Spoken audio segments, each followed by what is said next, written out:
പുരോഹിത ദർശനത്തിലേക്ക് സ്വാഗതം. നമ്മുടെ ഇന്നത്തെ അതിഥി ബഹുമാന്യനായ ഷിബു സാമുവൽ അച്ഛനാണ്. പ്രിയപ്പെട്ട അച്ഛൻ മലങ്കര മാർത്തോമാ സുറിയാനി സഭയുടെ മെഡിക്കൽ മിഷൻ്റെ സെക്രട്ടറിയായിട്ട് വർക്ക് ചെയ്യുന്നു. കൊട്ടാരക്കര ജൂബിലി മന്ദിരത്തിൻ്റെ ഡയറക്ടറായിട്ട് വർക്ക് ചെയ്യുന്നു. പ്രിയപ്പെട്ട അച്ഛനെ സ്വാഗതം ചെയ്യുന്നു. അച്ഛ നമസ്കാരം. നമസ്കാരം. അച്ഛന് പൗരോഹിത ശുശ്രൂഷയിലേക്ക് പ്രവേശിച്ചു. അതിൽ കുറേ സമയം അച്ഛൻ മിഷണറി ആയിട്ടാണ് വർക്ക് ചെയ്തത്. പ്രത്യേകിച്ച് ഏതൊക്കെ മിഷൻ ഫീൽഡിലാണ് അച്ഛൻ വർക്ക് ചെയ്തത്? സഭയുടെ നിയോഗപ്രകാരം മധ്യപ്രദേശിലുള്ള ക്ഷിപ്ര മിഷൻ ഫീൽഡ്, പ്രത്യേകിച്ച് സഭയുടെ വികസന വിഭാഗമായ ക്രിസ്ത്യൻ ഏജൻസി ഫോർ റൂറൽ ഡെവലപ്മെൻറ്റിൻ്റെ ഒരു പ്രോജക്റ്റാണ്. അവിടെയുള്ള ഗ്രാമോദ്ധാരണ പ്രവർത്തനങ്ങൾ, ഗ്രാമവികസന പ്രവർത്തനങ്ങൾ, വിദ്യാഭ്യാസ പ്രവർത്തനങ്ങളൊക്കെ ക്രോഡീകരിക്കുന്ന നോർത്ത് ഇന്ത്യയിലെ സഭയുടെ വിവിധ മിഷൻ പ്രവർത്തനങ്ങൾ ക്രോഡീകരിക്കുന്ന ക്ഷിപ്ര മിഷനിലും, അതേ തുടർന്ന് തമിഴ്നാട്ടിലെ പൊള്ളാച്ചിയിലുള്ള തമിഴ്നാട് ഗോസ്പൽ മിഷൻ എന്ന് പറയുന്ന മാർത്തോമാ സുവിശേഷ പ്രസംഗ സംഘത്തിൻ്റെ മിഷൻ ഫീൽഡിലും, ഈ രണ്ട് മിഷൻ ഫീൽഡിലാണ് പ്രധാനമായി ഞാൻ പ്രവർത്തിച്ചത്. ഏകദേശം 11.25 വർഷം രണ്ട് മിഷൻ ഫീൽഡിലും ഞാൻ പ്രവർത്തിച്ചു. ഒരു ദീർഘവർഷം അച്ഛൻ മിഷൻ ഫീൽഡിലാണ് വർക്ക് ചെയ്തത്. ഭാഗ്യസ്മരണീയനായ ഈശോമാർ തീമോഥെയോസ് തിരുമേനി പറയാറുണ്ട്, ഭാരതത്തിൻ്റെ ആത്മാവ് ഗ്രാമങ്ങളിലാണ്. അദ്ദേഹം സിയോറായി വർക്ക് ചെയ്ത ആളാണ്. അച്ഛൻ അവിടുത്തെ ജനങ്ങൾക്ക് വിദ്യാഭ്യാസത്തിലൂടെ എങ്ങനെയാണ് അവർക്കൊരു വികസനം സാധ്യമാക്കി കൊടുക്കാനായിട്ടിടയായത്? മധ്യപ്രദേശിലെ പ്രത്യേകിച്ച് നമ്മുടെ പ്രവർത്തനങ്ങൾ ഗ്രാമവികസന പ്രവർത്തനങ്ങളായിരുന്നു. XCDA ഹോളിസ്റ്റിക് ചൈൽഡ് ഡെവലപ്മെൻറ്റിൻ്റെ കീഴിലുള്ള സമഗ്രമായ വികസന പ്രവർത്തനങ്ങളുണ്ട്. അതിനകത്ത് പല പ്രോഗ്രാംസ് ഉണ്ട്. അതിലൊരു കാറ്റഗറി ആയിരുന്നു വിദ്യാഭ്യാസ പ്രവർത്തനങ്ങൾ.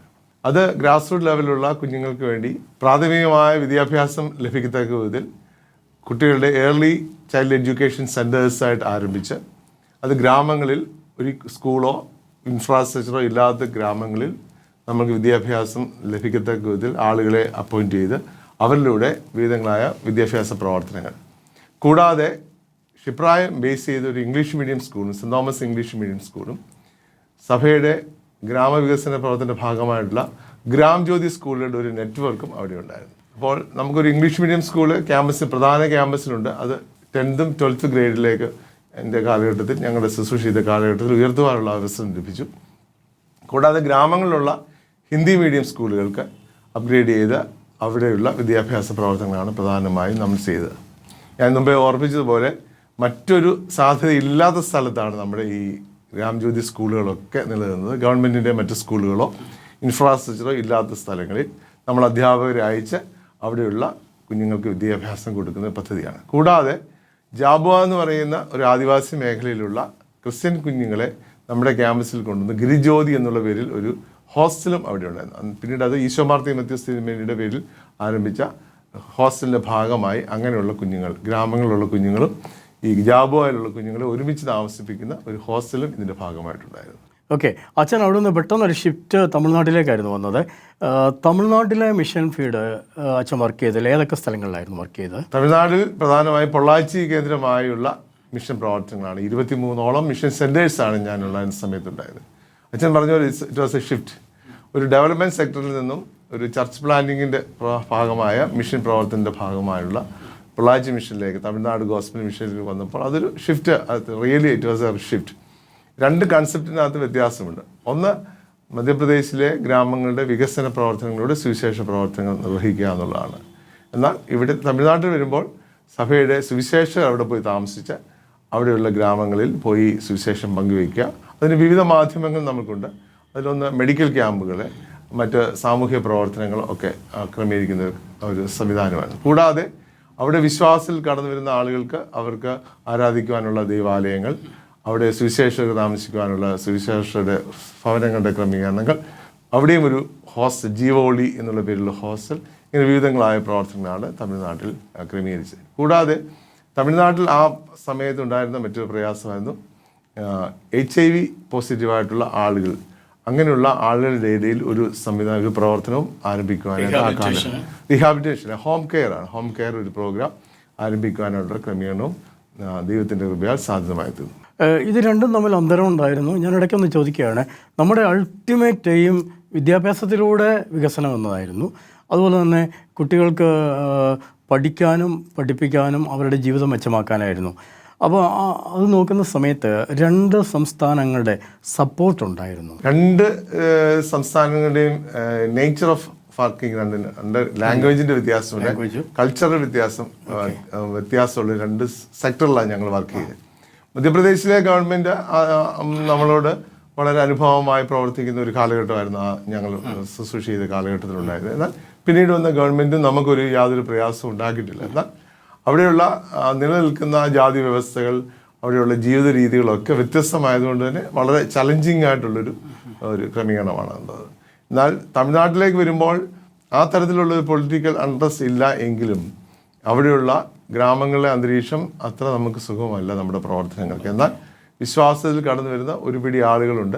അവരുടെ ഇടയിൽ നിന്ന് ഇപ്പോൾ ഒരു പുരോഹിതൻ പോലും ആദ്യമായി തമിഴ്നാട്ടിൽ നിന്നുണ്ടായി എന്നുള്ളതും വളരെ സന്തോഷം തന്നിട്ടായിരുന്നു. അച്ഛൻ മിനിസ്ട്രിയിലേക്ക് വന്നതിന് ശേഷം ആദ്യം പാരീഷസ് ഉണ്ടായിരുന്നോ? പാരീഷിൽ ഇരുന്നിട്ടാണോ മിഷൻ ഫീൽഡിലേക്ക് പോകുന്നത്, അതോ ആദ്യം മിഷൻ ഫീൽഡിൽ പോയിട്ടാണോ പാരീഷിലേക്ക് വരുന്നത്? മിനിസ്ട്രി ഞാൻ 2002 പ്രവേശിച്ച് എൻ്റെ ആദ്യ ശുശ്രൂഷ ഡൽഹിക്ക് അടുത്തുള്ള ഗുഡ്ഗാവ്, ഗാസിയാബാദ് ഈ 2 ഇടവകളിലാണ്. ഞാൻ 1 വർഷത്തെ ശുശ്രൂഷയ്ക്ക് ശേഷം സഭ എന്നെ മിഷൻ ഫീൽഡിലേക്ക് നിയോഗിക്കുകയായിരുന്നു ചെയ്തത്. എങ്ങനെയാണ് പുരോഹിതനാകാനായിട്ട് എങ്ങനെയാണ് ഒരു മോട്ടിവേഷൻ കിട്ടിയതും എങ്ങനെയാണ് അതിലേക്ക് വരാനായിട്ട് റെഡിയായത്? പൗരത്യ ശുശ്രൂഷയിലേക്ക് എന്നെ മോട്ടിവേറ്റ് ചെയ്ത് എന്നെ നയിച്ചത് പ്രധാനമായി എൻ്റെ കുടുംബമാണ്. പ്രത്യേകിച്ച് ഞാനൊരു സാധാരണ കുടുംബത്തിൽ നിന്ന് വന്ന ഗ്രാമപ്രദേശത്തിൽ സാധാരണ കുടുംബത്തിൽ ജനിച്ചിട്ട് അസാധാരണമായ ദർശനം ഉള്ള പേരൻസ് ഉണ്ടായിരുന്നു. സാധാരണ കുടുംബത്തിൽ ജനിച്ചു, ഒരു അഗ്രേറിയൻ സെക്ടറിൽ നമ്മളെ പോലെ താമസിച്ച് ജനിച്ച ആളാണ്. എന്നാൽ എൻ്റെ പേരൻസിൻ്റെ ഒരു ദർശനവും പ്രാർത്ഥനാ ജീവിതവും, അതിൽ എടുത്തു പറയേണ്ടത് എൻ്റെ അമ്മയുടെ ജീവിത ദർശനവും പ്രോത്സാഹനവും എന്നെ വളരെയേറെ സ്വാധീനിച്ചു. ക്രമമായ കുടുംബ പ്രാർത്ഥനയാണ് ശരിക്കും എന്നെ ഈ ശുശ്രൂഷയിലേക്ക് കൊണ്ടുവന്നത്. ഞാൻ കുടുംബ പ്രാർത്ഥന മധ്യയാണ് പൂർണ്ണ സമയം സുവിശേഷ വേലയ്ക്ക് വേണ്ടി പോകണമെന്ന് ഡിസിഷൻ പറയുന്ന എൻ്റെ പേരൻസിനോടും എൻ്റെ സഹോദരങ്ങൾ ഇരിക്കെ ചെയ്താണ് ഈ പറഞ്ഞത്. ഞാൻ ഇപ്പോഴും എൻ്റെ മനസ്സിൽ നല്ല ഓർമ്മയോടെ ഇരിക്കുന്ന ഒരു കാലഘട്ടമാണ്. എൻ്റെ മാതാപിതാക്കളുടെ പിന്തുണ, സഹോദരങ്ങളുടെ പ്രാർത്ഥനയും സപ്പോർട്ടും എന്നെ ഈ ശുശ്രൂഷയ്ക്ക് ഏറെ പ്രോത്സാഹിപ്പിച്ചു. എന്നാൽ ആ കാലങ്ങളിലായി എൻ്റെ ഇടവകയിലെ ശുശ്രൂഷയിലായിരുന്ന വൈദികരുടെ നിർലോഭമായ സ്വാധീനവും അവരുടെ പ്രോത്സാഹനവും എന്നെ ഏറെ പിന്തുണച്ചിട്ടുള്ള കാര്യം. എത്രാമത്തെ വയസ്സിലാണ് ഇങ്ങനെ ഒരു ഡിക്ലറേഷൻ വീട്ടിൽ നടത്തിയത്? അല്ലല്ല, ഞാൻ 7ാം ക്ലാസ്സിൽ പഠിക്കുമ്പോൾ എൻ്റെ പേരൻസിനോട് പറഞ്ഞു. അതിൻ്റെ പിന്നിൽ ഒരു ചരിത്രമുണ്ട്. അന്ന് സൺഡേ സ്കൂൾ കുട്ടികൾക്ക് വേണ്ടിയുള്ള സ്പെഷ്യൽ സെക്ഷൻ എടുക്കാൻ വന്ന ടീച്ചേഴ്സ് ഞങ്ങളുടെ മുമ്പിൽ ഒരു ആഹ്വാനം വെച്ചു. ഡെയിലി രാവിലെയും വൈകിട്ടും 3 ചാപ്റ്റർ വെച്ച് വായിച്ചാൽ 1 വർഷം കൊണ്ട് ബൈബിൾ വായിച്ച് തീർക്കാം എന്നുള്ളൊരു ചലഞ്ച് വെച്ചു. ഡിസംബർ മാസമാണ് ഈ ആഹ്വാനം കേട്ടത്. ജാനുവരി മാസം മുതൽ ഞാൻ വായിക്കാൻ തുടങ്ങി. കുറേ നാൾ വായിച്ചു. കുറേ കഴിയുമ്പോൾ നമുക്കറിയാം പഴയ നിയമത്തിലെ അധ്യായങ്ങളൊക്കെ ഈ പേരുകളൊക്കെ സ്കിപ്പ് ചെയ്യുന്ന സ്വഭാവം ക്ലാസ്സിലാണ്. സ്കിപ്പ് ചെയ്തു. എന്നാലും ഞാൻ എൻ്റെ ആ റൊട്ടീൻ നിർത്തിയില്ല. അതാണ് എന്നെ വളരെയേറെ സ്വാധീനിച്ചൊരു ഘടകം. അതിൻ്റെ ഭാഗമായാണ് ഞാൻ എൻ്റെ പേരൻസിനോടും എൻ്റെ കുടുംബാംഗങ്ങളുടെ മുമ്പിൽ വെച്ച് ഈ ശുശ്രൂഷയ്ക്ക് പോകണം. എൻ്റെ പേരൻസിൻ്റെ പ്രേരണയുണ്ടായിരുന്നുവെങ്കിലും ഈ തരത്തിൽ ഞാൻ സ്വയമായി എടുത്തൊരു തീരുമാനമാണ്. ഓക്കെ. അച്ഛൻ സൺഡേ സ്കൂളിലെ ഒരു പ്രചോദനം, മോട്ടിവേഷൻ അത് അച്ഛനെ ഇങ്ങനെ സമർപ്പിക്കാനും അതുപോലെ തന്നെ സാക്ഷ്യം പറയാനും ചെറുപ്രായത്തിൽ തന്നെ ഡെഡിക്കേറ്റ് ചെയ്യാനൊക്കെ ഇടയാക്കി. ഏറ്റവും കൂടുതൽ സ്വാധീനിച്ച സൺഡേ സ്കൂൾ ടീച്ചർ, എല്ലാവരും സ്വാധീനിച്ചു എന്ന് എനിക്കറിയാം, എന്നാലും നമ്മുടെ ഓർമ്മയിൽ നിൽക്കുന്ന ചില അധ്യാപകരുണ്ടാവും. അങ്ങനെയുള്ള ആരെങ്കിലും ഉണ്ടോ മനസ്സിൽ? വളരെ എന്നെ ചെറുപ്രായത്തിൽ പഠിപ്പിച്ച ഒരു അപ്പച്ചനാണ്, ജോസഫ് എന്ന് പറയുന്ന അപ്പച്ചനാണ്. ആ അപ്പച്ചൻ്റെ സ്വാധീനം എൻ്റെ മനസ്സിലുണ്ട്. അത് സാധാരണ കൃഷിക്കാരനാണ്, എന്നാൽ അദ്ദേഹം എന്നെ വളരെയേറെ സ്വാധീനിച്ച ഒരാളാണ്. എന്നാൽ എൻ്റെ ഇടവകയിൽ തന്നെയുള്ളൊരു പട്ടക്കാരൻ എബ്രഹാം എന്ന് പറയുന്ന അച്ഛൻ്റെ കുറച്ചുകൂടെ ഞാൻ അഡോളസൻ ലെവലിൽ പോയപ്പോൾ എൻ്റെ സീനിയറായിട്ടുള്ള എൻ്റെ ഒരു ചേട്ടനാണ്. അദ്ദേഹത്തിൻ്റെ സ്വാധീനമൊക്കെ എന്നെ വളരെയേറെ പ്രോത്സാഹിപ്പിച്ചാണ്. എന്നാൽ എൻ്റെ ഡിഗ്രി കാലഘട്ടങ്ങളിൽ പഠനം കഴിഞ്ഞപ്പോൾ ടി ജോസഫ് എന്ന് പറയുന്ന അച്ഛനുമായി ഒരു ബന്ധം എനിക്കുണ്ടായി. ആ ബന്ധത്തിന് കാരണം ഞാൻ ഡിഗ്രി കഴിഞ്ഞ് അവിടെ നിൽക്കുമ്പോൾ ഒരു വോളണ്ടറി വർക്കിന് പോകണം, ഡിഗ്രിക്കും PGക്കും ഇടയിൽ എന്നുള്ള താല്പര്യത്തോടുകൂടെ എൻ്റെ സീനിയേഴ്സായിട്ടുള്ള പല ആളുകളും മോട്ടിവേറ്റ് ചെയ്ത് കൊട്ടാരക്കര ജൂബിലി മന്ദിരത്തിൽ ഞാൻ ഒരു വോളണ്ടറായി പോയി. എൻ്റെ വെക്കേഷൻ സമയത്ത് ഞാൻ പോയി നിന്നു. ആ ചില മാസങ്ങൾ എന്നെ വളരെയേറെ സ്വാധീനിച്ചാണ്. അന്ന് അവിടെ ശുശ്രൂഷ ചെയ്യുന്ന ചെങ്ങന്നൂർ തേറകത്തുള്ള ടി ജോസഫ് എന്ന് പറയുന്ന അച്ഛനും കുടുംബമാണ് ഒരു തരത്തിൽ എന്നെ ഈ പൂർണ്ണസമയം സഭയുടെ ശുശ്രൂഷയിലേക്ക് വരുവാൻ എനിക്ക് കൂടുതൽ പ്രേരണയും പ്രോത്സാഹനവും നൽകിയ ആൾ. ഓക്കെ, അച്ഛൻ്റെ കൊച്ചമ്മ ഡോക്ടറാണോ? അല്ല, അച്ഛൻ്റെ കൊച്ചമ്മ ടീച്ചറായിരുന്നു. ടീച്ചർ. മറ്റൊരു തേരവത്തര അച്ഛനുണ്ട്, ജോസഫ്. അച്ഛൻ്റെ മകൾ ഡോക്ടറാണ്. ഓക്കെ. മകളും മരുമകനും. അച്ഛൻ ഇപ്പോഴും ജീവനോടെ ഇരിപ്പുണ്ട്. അച്ഛൻ പൊള്ളാച്ചിയിലാണോ? അച്ഛൻ തമിഴ്നാട്ടിൽ ഒട്ടൻചിത്രം ഹോസ്പിറ്റലിൽ. ഞാൻ കഴിഞ്ഞ മാസം അച്ഛനെ പോയി കണ്ടിരുന്നു. എനിക്കറിയാം, ബന്ധമുണ്ട് ഫാമിലിയുമായിട്ട്. അച്ഛന് പറഞ്ഞല്ലോ സൺഡേ സ്കൂൾ അധ്യാപകർ സ്വാധീനിച്ചിരുന്നു. സൺഡേ സ്കൂൾ അധ്യാപകർ, അതിനകത്തുനിന്ന് അച്ഛൻ മനസ്സിലാക്കിയ ഒരു കാര്യമാണോ ഈ സമർപ്പണബോധമുള്ള സൺഡേ സ്കൂൾ അധ്യാപകർ?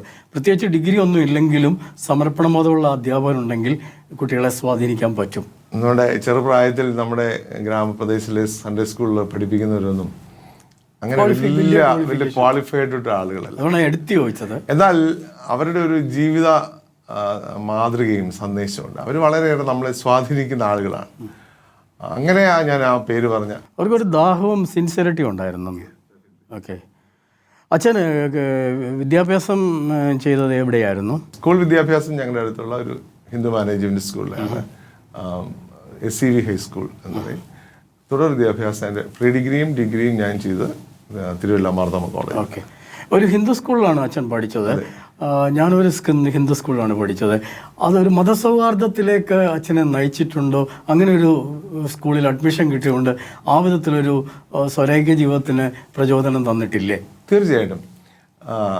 കാരണം അത് സ്കൂൾ ജീവിതം മാത്രമല്ല, സ്കൂൾ ജീവിതത്തിന് അപ്പുറമുള്ള ഒരു ജീവിതത്തിലും, പ്രത്യേകിച്ച് സ്കൂൾ ടൈമിനും മുമ്പും പിൻപും നമ്മൾ സംഘമായിട്ടാണ് സ്കൂളിലേക്ക് അന്ന് പോകുന്നത്. നടന്നു പോകുന്നു, ഒരു കൂട്ടമായി പോകുന്നു. അപ്പോൾ അങ്ങനെയുള്ളൊരു ബന്ധം ഇപ്പോഴും ഞങ്ങൾ സൂക്ഷിക്കാറുണ്ട്. ആ വീട്ടിലെ ചേച്ചിമാരെയെല്ലാം നമ്മൾ ചേച്ചിന്നായി, മൂത്ത ചേച്ചി, ഇളയ ചേച്ചി, ആ ഒരു ബന്ധം, ടീച്ചേഴ്സിൻ്റെ കുടുംബാംഗങ്ങൾ, ഞങ്ങൾ ഒരുമിച്ച് വളർന്ന ഭവനങ്ങളെല്ലാം ഇപ്പോഴും എന്നോടൊപ്പം പഠിച്ച ആളുകളുമായി, കൂട്ടുകാരുമായി ബന്ധം സൂക്ഷിക്കുകയും വഴിയിലൊക്കെ പോകുമ്പോൾ കാണുകയും അവരോടൊക്കെ സംസാരിക്കുകയും അവരുടെ സ്ഥാപനങ്ങളിൽ പോവുകയും ഒക്കെ ചെയ്യുന്ന ഒരു പതിവ് ഇപ്പോഴും നിലനിർത്താറുണ്ട്. ആ ഒരു ബന്ധം നിലനിർത്തുന്നതോടൊപ്പം തന്നെ എന്നാൽ സങ്കടമുള്ളൊരു കാര്യം, ഇപ്പോൾ കുറച്ചുകൂടി നമ്മുടെ നാട് മാറിപ്പോയി എന്നുള്ളൊരു സങ്കടം നമുക്ക്. ഞാൻ ചോദിക്കാം, നാടിൻ്റെ നന്മയായിരുന്നു മതസൗഹാർദ്ദം. തീർച്ചയായിട്ടും. അത് നമ്മൾ ജനിച്ചു വളർന്ന നാടിൻ്റെയും ഇതുപോലുള്ള സ്കൂളും എപ്പോഴും നമുക്കൊരു നൊസ്റ്റാൾജിയ ഫീലിംഗ് ഉണ്ട്, പഴയ സ്കൂൾ ജീവിതമൊക്കെ. അതുകൊണ്ട് വെച്ച് ഇന്നത്തെ ഒരു കാലഘട്ടത്തിൽ ഈ മതസൗഹാർദ്ദം തകരാറുണ്ട് എന്ന് നമുക്ക് ഒരു പക്ഷേ പറയാൻ പറ്റും ചില സാഹചര്യങ്ങളിലൊക്കെ. അതിനെപ്പറ്റിയുള്ള ഒപ്പീനിയൻ എന്താ? എന്തുകൊണ്ടാണ് ഇങ്ങനെ സംഭവിക്കുന്നത്? സ്വാർത്ഥതയാണ് പ്രധാനമായും. തീർച്ചയായിട്ടും. പിന്നെ മറ്റ് ബാഹ്യശക്തികളുടെ ഇടപെടൽ, നമ്മൾ അറിഞ്ഞോ അറിയാതെയോ നമ്മുടെ രക്തത്തിൽ, നമ്മുടെ ചിന്താഗതിയിൽ മതമൗലികവാദമൊക്കെ കയറി. ഇന്ന് ഞാൻ രാവിലെ യാത്ര ചെയ്ത് വന്നപ്പോൾ എൻ്റെ സ്കൂൾ കണ്ടു. എന്നോടൊപ്പം വന്ന പയ്യനെ ഞാൻ എൻ്റെ സ്കൂൾ പരിചയപ്പെടുത്തിയിട്ടാണ് വന്നത്. ഞാനൊരു ഫ്യൂണറലിൽ പോയിട്ട് വരുമ്പോൾ ഇങ്ങോട്ട് വരുന്ന സമയത്ത് കണ്ടു. അപ്പോൾ എപ്പോഴും അതൊരു നൊസ്റ്റാൾജിക് ഫീലിംഗ് ഉള്ളതാണ്. കൂട്ടുകാരെ, സ്നേഹിതരെ, ആ ഒരു ബന്ധം സൂക്ഷിക്കുക. അതാണല്ലോ നമ്മളെ എപ്പോഴും എന്നെ ഞാനാക്കിയതും ആളുകളെ അത്തരത്തിൽ. അതാണല്ലോ നമ്മൾ ദേശത്ത് പട്ടക്കാരൻ എന്ന് പറയുന്നത്. ദേശത്ത് പട്ടക്കാരൻ്റെ ഒരു പ്രത്യേകത എന്ന് പറയുന്നത്. അച്ഛന് ഇപ്പോൾ പറഞ്ഞു, അച്ഛന് വളർന്നു വന്ന സാഹചര്യത്തിൽ തേരകത്തെ അച്ഛൻ ജോസഫ് അച്ഛൻ സ്വാധീനിച്ചു. അച്ഛൻ്റെ ഒരു ആഗ്രഹം അനുസരിച്ച് സന്നദ്ധ ഭടനായി തന്നെ കൊട്ടാരക്കര ജൂബിലി മന്ദിരത്തിൽ പോയി. ഇപ്പോൾ അതിൻ്റെ ഒരു ഉന്നത സ്ഥാനത്തിൽ അതിൻ്റെ നടുനായത്വം വഹിക്കുകയാണ്. ഉപരിയായി സഭയുടെ മെഡിക്കൽ ഫീൽഡുമായി ബന്ധപ്പെട്ട് സെക്രട്ടറിയായിട്ട് വർക്ക് ചെയ്യുന്നു. നമ്മൾ ദൈവത്തിൻ്റെ മുമ്പിൽ സമർപ്പിതരായാൽ ദൈവം മാനിക്കുമെന്നതിൻ്റെ ഒരു ചിന്തയല്ലേ അത് അങ്ങനെ ആ ഒരു പൊസിഷനിൽ തന്നെ വരാൻ കഴിഞ്ഞത്? ഞാൻ ജൂബിലി മന്ദിരത്തിൽ ഒരു വോളണ്ടിയറായി പോയത് ഒരു ആക്സിഡൻ്റലായിട്ടാണ്. ഇപ്പോൾ സഭയിൽ ശുശ്രൂഷ ചെയ്യുന്ന 2 പേര് വഴിയിൽ വെച്ച് എന്നോട് പറഞ്ഞു, എൻ്റെ അയൽവക്കത്ത് തരാം, ഡിഗ്രി കഴിഞ്ഞില്ലേ, എന്തോ അതിന് ശുശ്രൂഷയ്ക്ക് പോലെ അവിടെ ഒന്ന് പോവും എന്ന് പറഞ്ഞാണ് ഞാൻ പോയത്. അച്ഛനുമായി ചില മണിക്കൂറുകളുള്ള സംഭാഷണം തുടർന്ന് ഞാൻ ഡിസൈഡ് ചെയ്തു അച്ഛനോടൊപ്പം അവിടെ പാർക്കുവാൻ. അവിടെ നിന്ന് ഞാൻ PGക്ക് പോയി. തുടർന്നാണ് സെമിനാരിയിലേക്ക് ഇൻ ബിറ്റ്വീൻ സഭയുടെ വികസന വിഭാഗത്തിൽ ജോലിയൊക്കെ ചെയ്തു. ആ ഒരു ശുശ്രൂഷയാണ്. എന്നാൽ പിന്നീട് ജൂബിലി മന്ദിരത്തിൻ്റെ അച്ഛൻ പറഞ്ഞ പോലുള്ള ശുശ്രൂഷയിൽ ഇപ്പോൾ പട്ടക്കാരനായിട്ട് അതിൻ്റെ പ്രധാന ചുമതല വരുമെന്ന് ഞാൻ ജീവിതത്തിൽ ഒരിക്കലും പ്രതീക്ഷിച്ചല്ല. അതും ഒരു ദൈവത്തെ നടത്തിപ്പായിരിക്കും. ഒരു ആക്സിഡൻ്റലായി സംഭവിച്ചൊരു കാര്യമാണ്. ഇത് രണ്ടും അവിടെ എനിക്ക് എൻ്റെ മിനിസ്ട്രിയുടെ ഫോർമേഷൻ സമയത്ത് ഞാൻ അവിടെ ശുശ്രൂഷ ചെയ്തത് ഇന്ന് എന്നെ വളരെയേറെ സ്വാധീനിച്ചിട്ടുണ്ട്. സഭാന്തരത്തിൽ അതായിരിക്കാം എൻ്റെ അവിടത്തേക്കുള്ള രണ്ടാമത്തെ എൻ്റെ അപ്പോയിൻമെൻറ്റിൽ പരിഗണിച്ചൊരു ഘടകം എന്ന് ഞാൻ ചിലപ്പോൾ ആയിരിക്കാം എന്ന് വിശ്വസിക്കുന്നു. അത് എന്നെ വളരെയേറെ സ്വാധീനിച്ചൊരു ഘടകമാണ്. എന്നാൽ ഞാൻ അന്ന് ശുശ്രൂഷ ചെയ്ത ജൂബിലി മന്ദിരമല്ല ഇപ്പോഴുള്ള ജൂബിലി, കാരണം അതിനേക്കാളൊക്കെ വളരെയേറെ വളർന്നു. അതിൻ്റെ പടവുകൾ ഒരുപാട് താണ്ടി വിവിധങ്ങളായുള്ള പദ്ധതികൾ. അന്നൊരു ജൂബിലി മന്ദിരമേ ഉള്ളായിരുന്നു. ഇപ്പോൾ മന്ദിരത്തിൽ പലതരത്തിലുള്ള പ്രവർത്തനങ്ങളുണ്ട് എന്നുള്ളതും സന്തോഷം നിറഞ്ഞ കാര്യമാണ്. അച്ഛൻ്റെ ഏറ്റവും വലിയ ഒരു പാഷൻ അല്ലെങ്കിൽ ജീവിതത്തിൻ്റെ ദർശനം വികസനം എന്നതായിരുന്നു. ആ വികസനം തന്നെ മനുഷ്യൻ്റെ നന്മയ്ക്കാണ്. മതങ്ങൾക്കപ്പുറം മനുഷ്യത്വത്തിൻ്റെ ഗന്ധമുള്ള ഒരു ദർശന സാഫല്യമായിരുന്നു വികസനം എന്ന് പറയുന്നത്.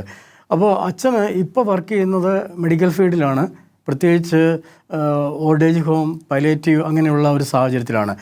കൊട്ടാരക്കര ജൂബിലി മന്ദിരം അതിൻ്റെ വളർച്ച നമ്മുടെ കൺമുമ്പിലുണ്ട്. പണ്ട് അച്ഛനൊരു സന്നദ്ധ പഠനമായി പോകുന്ന സാഹചര്യം അല്ല എന്നുള്ളത് ദൈവകൃപയാൽ ഒരുപാട് മാറ്റം ഉണ്ടായിട്ടുണ്ട്. കഴിഞ്ഞ ദിവസം ഒരാളെന്നോട് പറഞ്ഞു അത് ഒരു ഹൈടെക് മോഡലിലേക്ക് മാറിയിട്ടുണ്ട് by the grace of God. അനേകരുടെ സപ്പോർട്ട്, അനേകരുടെ ആശ്രയ കേന്ദ്രമായി തീർന്നിട്ടുണ്ട്. അച്ഛൻ അതിനെക്കുറിച്ച് എന്താണ് പറയുന്നത്? എന്താണ് അവിടെ പ്രധാനമായിട്ടും നടക്കുന്ന കാര്യം? എങ്ങനെയുള്ള പ്രവർത്തനമാണ് നടക്കുന്നത്? ബേസിക്കലി അതൊരു ഓൾഡ് ഏജ് ഹോമാണ്. ഡെസ്റ്റിറ്റ്യൂട്ട് സ്റ്റാറ്റസ് ഉള്ളൊരു സ്ഥാപനമാണ്. ഞാൻ പറഞ്ഞ പോലെ ഇതിനകത്ത് ജാതിയോ മതമോ വർഗമോ വർണ്ണമോ ഒന്നും വ്യത്യാസമില്ലാതെ എല്ലാ ആളുകളെയും നമ്മൾക്ക് സ്വീകരിക്കുന്നൊരു സ്ഥലമാണ്.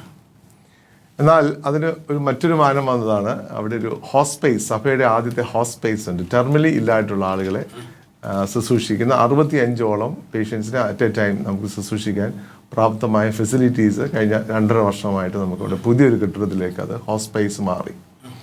കൂടാതെ കഴിഞ്ഞ 3 വർഷം മുമ്പ് നമ്മൾ ബോംബെയിലുള്ള ടാറ്റ ഹോസ്പിറ്റലുമായൊരു ടെക്നിക്കൽ സപ്പോർട്ട് നമുക്ക് ലഭിച്ചു. ടാറ്റ ഹോസ്പിറ്റലിലെ ഡെപ്യൂട്ടി ഡയറക്ടർ അദ്ദേഹം മറ്റൊരു വിസിറ്റിന് വന്ന സമയത്ത് രാത്രിയിൽ അവിടെ താമസിക്കുകയും ആരും അറിയാതെ രാവിലെ നമ്മുടെ ക്യാമ്പസിൽ താമസിക്കുന്ന സമയത്ത് ഈ ഹോസ്പേസിൽ പോയി കാണുകയും അദ്ദേഹം നമ്മുടെ ശുശ്രൂഷകൾ കണ്ടിട്ട്, പ്രത്യേകിച്ച് അവിടെ വോളണ്ടിയേഴ്സായിട്ട് ശുശ്രൂഷ ചെയ്യുന്ന ആളുകൾ, അവിടുത്തെ സ്റ്റാഫിൻ്റെ പ്രവർത്തനങ്ങൾ കണ്ടിട്ടാണ് നമുക്കൊരു pain and cancer palliative programme ആരംഭിക്കാനായിട്ടുള്ള ക്രമീകരണം ആരംഭിച്ചപ്പോൾ ഒരു ബേസിക്കലി ഓൾഡ് ഏജ് ഹോം ഉണ്ട്, ഒരു ഹോസ്പൈസ് ഉണ്ട്, ക്യാൻസർ രോഗികളായിട്ടുള്ള ആളുകളെ, വീടുകളിൽ ബുദ്ധിമുട്ടുള്ള ആളുകളെ എടുത്ത് താമസിപ്പിക്കുന്ന ശുശ്രൂഷ ചെയ്യുന്ന cancer pain and palliative care സെൻ്ററും അവിടെയുണ്ട്. അതോടൊപ്പം തന്നെ മുൻപുണ്ടായിരുന്ന ECP റീസെൻ്റ്ലി നമ്മൾ സ്റ്റാർട്ട് ചെയ്ത ഒരു സ്റ്റാൻഡ് ബൈ ഡയാലിസിസ് യൂണിറ്റ്, ഇങ്ങനെ 5-6 സ്ഥാപനങ്ങളാണ് ഒരേ സമയത്ത് വർക്ക് ചെയ്യുന്ന ഒരു ക്രമീകരണമാണ്. അപ്പോൾ ജീവിതത്തിലെ ഏറ്റവും വലിയ വെല്ലുവിളി ഇപ്പോൾ നമ്മുടെ ലോകവും ഭാരതവും കേരളവും ഒക്കെ ഫേസ് ചെയ്യുന്നൊരു കാര്യമാണ് കെയറിങ് ഓഫ് ദ എൽഡർലി, സിക്ക് ആൻഡ് എൽഡർലി. അതൊരു പ്രധാനപ്പെട്ട ഒരു ഏരിയയാണ്. പ്രത്യേകിച്ച് നമുക്കറിയാം നമ്മുടെ ഭവനങ്ങളെല്ലാം മാതാപിതാക്കൾ ഒറ്റപ്പെടുന്നു. എന്നാൽ അതിന് മറ്റൊരു മാനമുണ്ട്, പണമുണ്ട്, അവരെ ശുശ്രൂഷിക്കാൻ ആളുകളില്ല എന്നുള്ളതാണ്. എന്നാൽ ജൂബിലി മന്ദിരം പോലുള്ള സ്ഥാപനത്തിൻ്റെ പ്രത്യേകത വഴിയിൽ കിടക്കുന്ന ആളുകൾ. അപ്പോൾ ഇന്നലെ രാത്രിയിൽ ഒരു ഹോസ്പിറ്റലിൽ നോക്കാൻ ആളില്ലാതെ മാസങ്ങളായ ആരുമില്ല, ഒരു സന്നദ്ധ ഭടൻ, മറ്റൊരു മതത്തിൽ ഉള്ള ആൾ, അദ്ദേഹം ആവശ്യപ്പെട്ടു, കണ്ടു, ഞങ്ങളുമായിട്ട് നല്ല സ്നേഹത്തിലാണ്. അദ്ദേഹം കൊണ്ടുവരുന്ന പേഷ്യൻസ് എല്ലാം ജെന്യുവിനാണ്.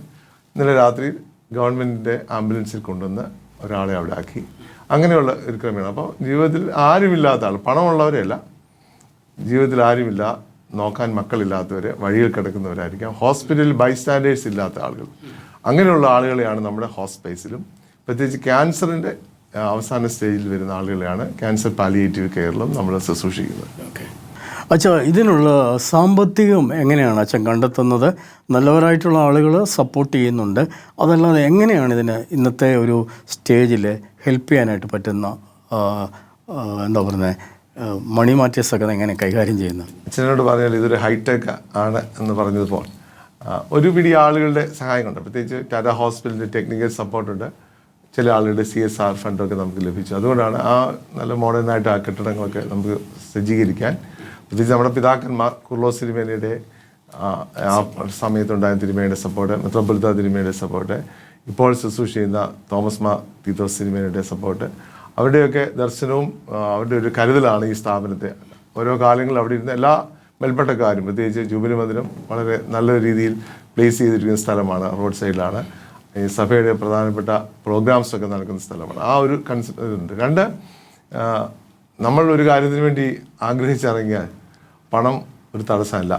ദൈവം ഏതെങ്കിലും ഒരു വഴിയിലൂടെ ദൈവം കൊണ്ടുവരും. ഞങ്ങളുടെ ഓവർഹെഡ് എക്സ്പെൻസ് തീർച്ചയായിട്ടും അല്ല എങ്കിൽ നമുക്കൊന്നും ചെയ്യാൻ പറ്റില്ലല്ലോ. ഞാൻ പറയാറുണ്ട്, നമ്മൾ ആഗ്രഹിച്ച ഒരു കാര്യത്തിന് വേണ്ടി ഇറങ്ങി പുറപ്പെട്ടാൽ ദൈവം വഴി തുറക്കും. പണം ഒന്നും മുമ്പ് കണ്ടല്ല നമ്മളിതൊന്നും ചെയ്യുന്നത്. അപ്പോൾ അവിടെയുള്ള ആളുകളെ പരിചരിക്കണം. പ്രത്യേകിച്ച് ഈ 173 പേഷ്യൻസ് ഉണ്ട്. അവരെ പരിചരിക്കണമെങ്കിൽ അതിൻ്റെതാക്കുക എല്ലാ ഫെസിലിറ്റീസും നമുക്ക് ആവശ്യമാണ്.